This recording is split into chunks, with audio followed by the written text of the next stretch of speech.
G'day punters, welcome to the Queensland Preview Show. I'm Intern Freddie. We got Curls here. Curls, we've been held up a few weeks in a row here with Queensland Racing, but we're back. Yeah, we are. I'll tell you what we have discovered too, Freddie. We've got that poly track where I think we might have a little handle on that track too after yesterday. That was a huge effort considering the rain. Literally couldn't watch them in the first, but track played super. I thought it was excellent to see. So I hope now that Racing Queensland kind of maybe schedule like a little circuit, if you like, or a little bit more consistent racing, not just leaving it for the wet weather. I think it's a good track. I think hopefully trainers eventually warm to it. Thought it was good. Obviously we got washed out for the main Metro meeting last week, which was painful, and we'll see a couple of those races on Saturday. So a big card and a long day's betting, if nothing else. As always. You were keen on race 6 at Doomben to have a look at. Yeah, we'll start with race 6. I'm just going to share my screen here. I can run through the market while you're doing that. You do that. Yeah. So as the favourite, we've got Ligulate at $2.90. We've got Wapiti, the last start winner over Ligulate at $4.20. So you win $6 who came out of that race. Same with Humboldt Current at $11. Then we've got Prometheus, Tears of Love, Faistos, Green Jacket on that next line of betting, and then longer the rest.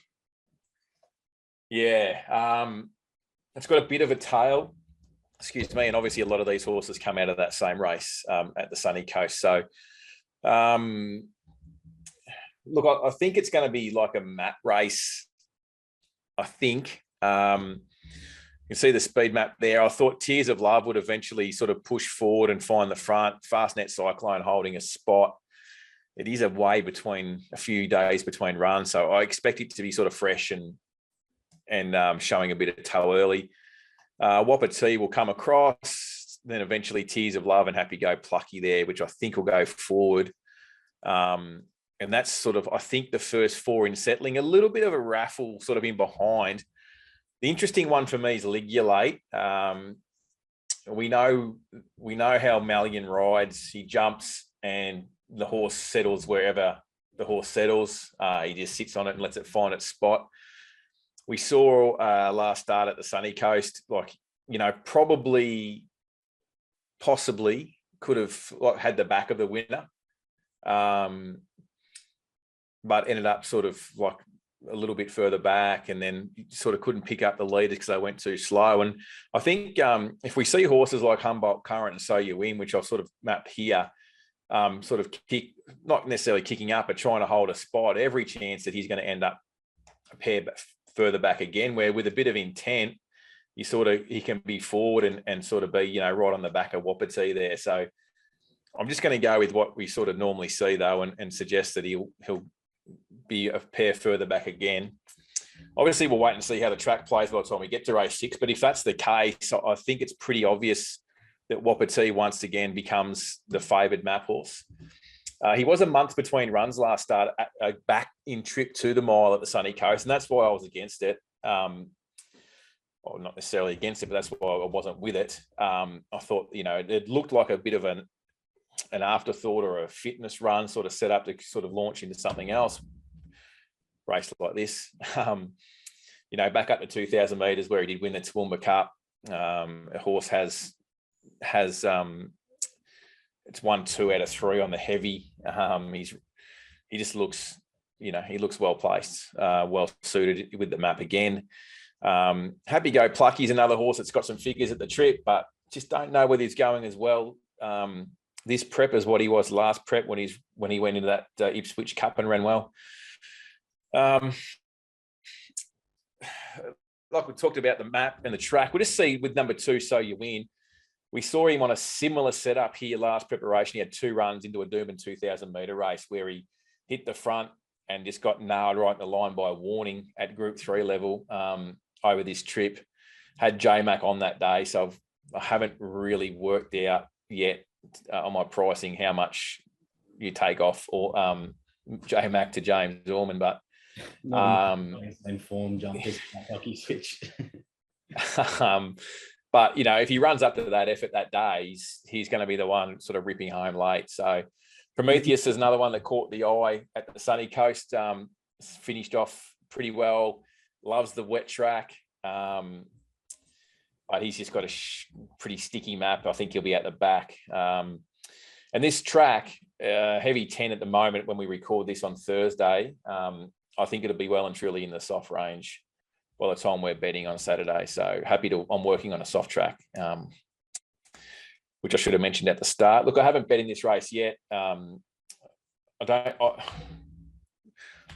can't get Wapiti any shorter than what I've got it at the minute, even with the map. It's sort of shaping as a no bet race, but we'll just see how the track plays sort of as the day goes on. But I was looking to bet around Ligulate at the current prices. I've just got to do a bit of tweaking before I pull the trigger. I want to see a couple of races anyway to see exactly the track condition we're playing with. So at this stage, I've got Wapiti on top, but haven't bet just yet. All right. So big map race and race 6 there. So we're probably going to be watching the track. But big card, we've got race 7 as well at Doomben. You were keen to have a look at? Yeah, I was. You want me to screen's going on for that one as well? Yeah, mate, do that while I bring up the speed map. That'll be good. Thank you. Yeah, okay. So we've got the Harrovian at $4.40 and Tambo's Mate sort of competing for favoritism there. And then we've got Nicanova, known wet tracker, loves it soft at $5.50 on that second line of betting. Barney's Law and Ballistic Boy on that third line, $10 and $12 respectively. Barney's Law absolutely flying. And then we've sort of got Red Chase, Tumbler Ridge at 18, 19, and then longer the rest again. Another good race. Certainly is.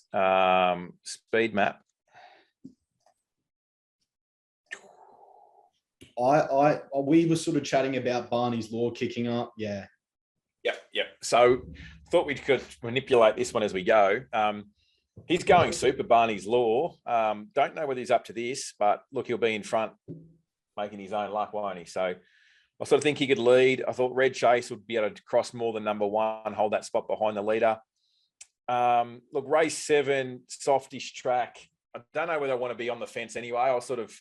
I'd rather be like that sort of lane 3 wider. Now, of course, that's just a theory at this point in time, being Thursday, racing on a Saturday. We'll see what the weather does and how dry it does get. But, normally away from hard fence anyway. So I want to be sort of 2 and 3 off the fence. So I don't want to be on jockeys that don't believe in track bias or pattern, drawing the fence and following the fence if the fence is no good, because I'll follow it anyway. So we want to be wary of that. But I think the speed map key here is Willow Tito and Nicanova. I think they hold the key to the race. Now, Willow Tito has got a figure that would win this. You've got to go back a little way. He beat a horse. It was at Doomben over the 16 at 15. The leader went mad that day, and it sort of sat back off them. I think it sort of might have sat 1-1, sorry, and they went really quick. It beat Indispensable, was a short price favourite, and Willow Tito in a very fast run race was too strong for it late. She has won on a heavy track. I just thought that it's got to push forward again.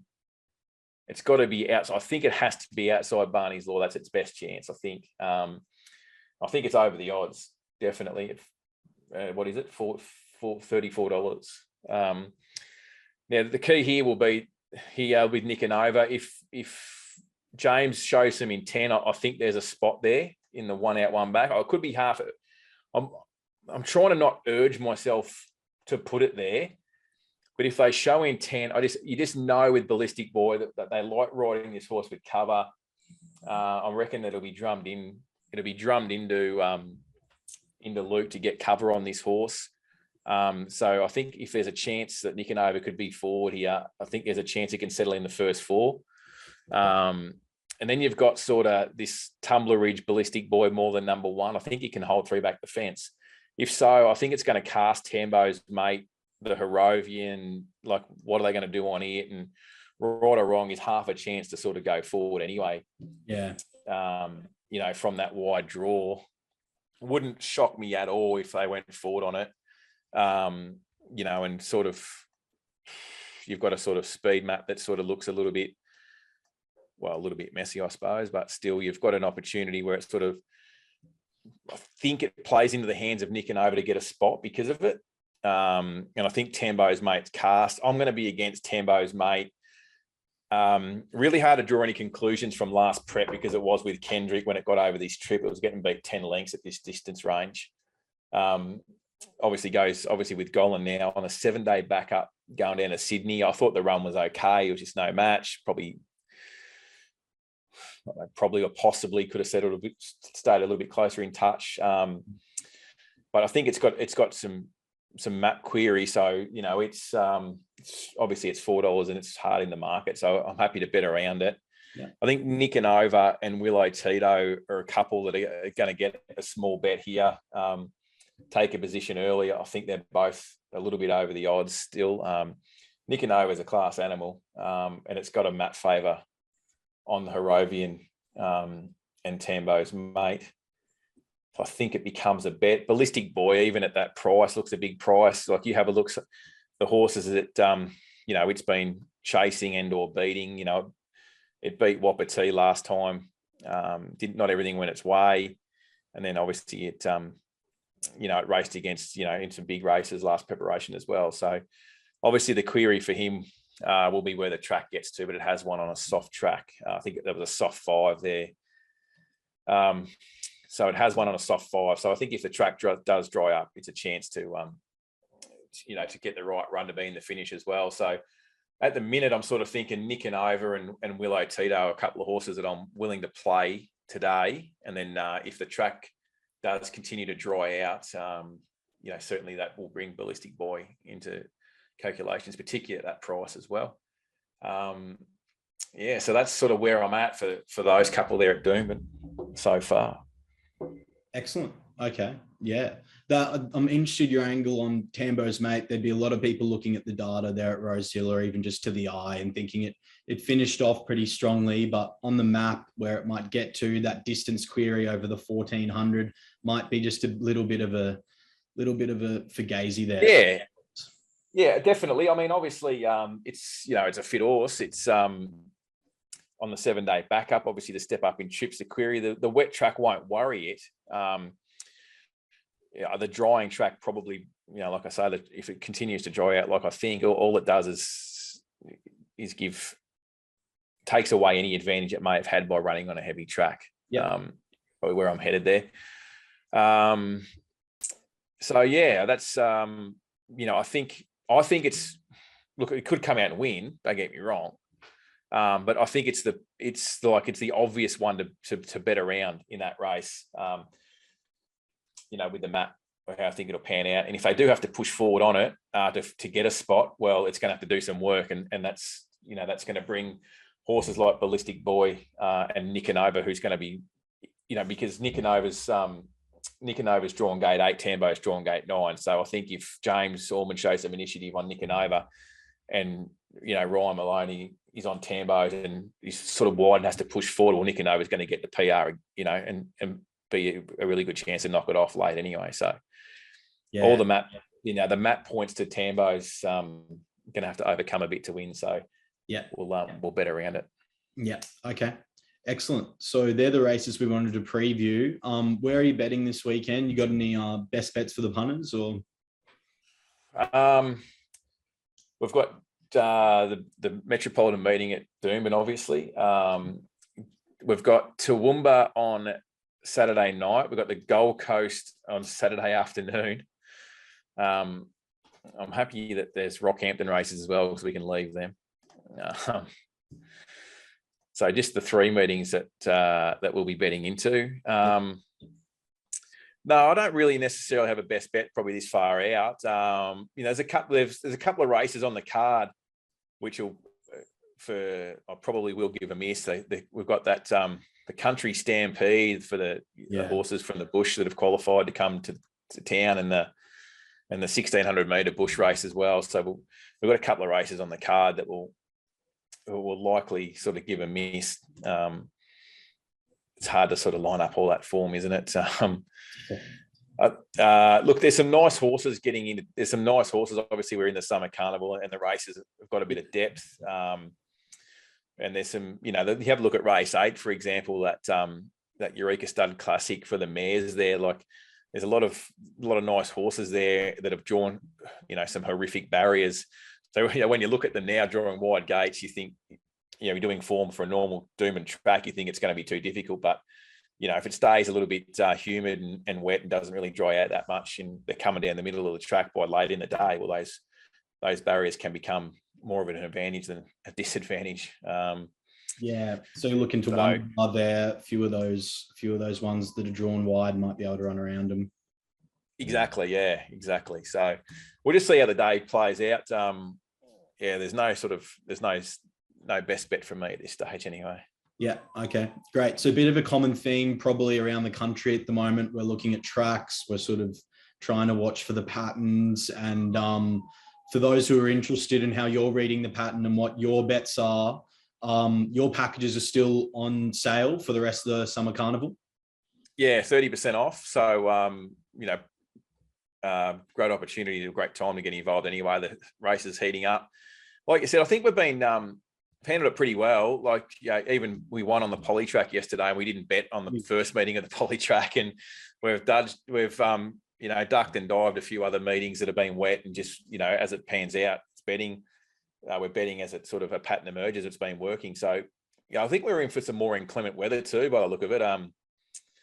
That little South American girl, La Nina, hovering around the coast, creating havoc everywhere. So, so it's a great time to get involved. 30% off. You can get a 3-month package, take you all through to all the way through the summer carnival to the end of the Magic Millions carnival down at the Gold Coast. So, it's a great time to get involved. It works out to about, $12 a week off or something like that. Like, it's basically $5 a meeting. We're betting 3 or 4 meetings a week. Don't bet every race, obviously, but betting those meetings. So, good value, good time to get involved.